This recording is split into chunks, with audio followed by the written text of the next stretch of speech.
আসেন এখানে আসেন, আসেন লেকচার দেন, ওই পিছ থেকে সূর্য দেখা যাবে। হ্যাঁ আসেন এখানে আসেন। আসসালামু না আলাইকুম। না এখানে আসেন, আপনাকে দেখা যায় না তো। হুম, না আসসালামু আলাইকুম রহমতুল্লাহি ওয়া বারাকাতুহু। সূর্যটাকে দেখাই দিয়ে একটু আসেন এদিকে। হ্যাঁ হ্যাঁ সামনে আসেন।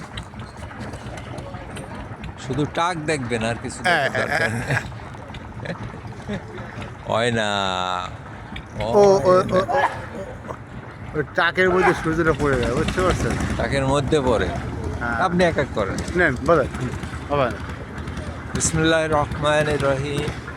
আসসালামু আলাইকুম রহমতুল্লাহি ওয়া বারাকাতুহু। হ্যালো ভিউয়ার্স, আমরা প্রতিদিনের মতো আজকেও সকালে এসেছি ভৈরব নদীর পাড়ে। ফেরির উপর দাঁড়িয়ে সূর্য উদয় দেখছি। কত সুন্দর এই সূর্য! আপনারা যদি দেখেন মনে একটা প্রশান্তি আসবে। আর ভালো ঘুমাতে হবে, সকালে উঠে নামাজ পড়তে হবে এবং ভালো খাবার খেতে হবে, অর্গ্যানিক ফুড।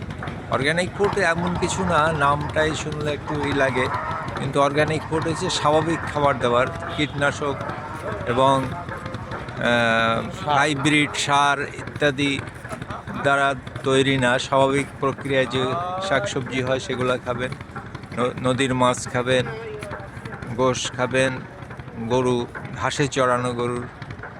তো যদিও এগুলো পাওয়া এখন খুব দুষ্কর ব্যাপার, তারপরেও চেষ্টা করলে সব কিছু মিলে। আমরা সকালে হাঁটি, জগিং করি, শারীরিক কসরত করি। আল্লাহর রহমতে আমরা ভালো আছি, সুস্থ আছি।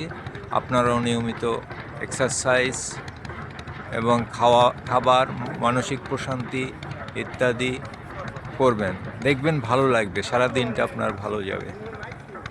আল্লাহ হাফেজ। আসসালামু আলাইকুম রহমতুল্লাহি বারাকাতুহু।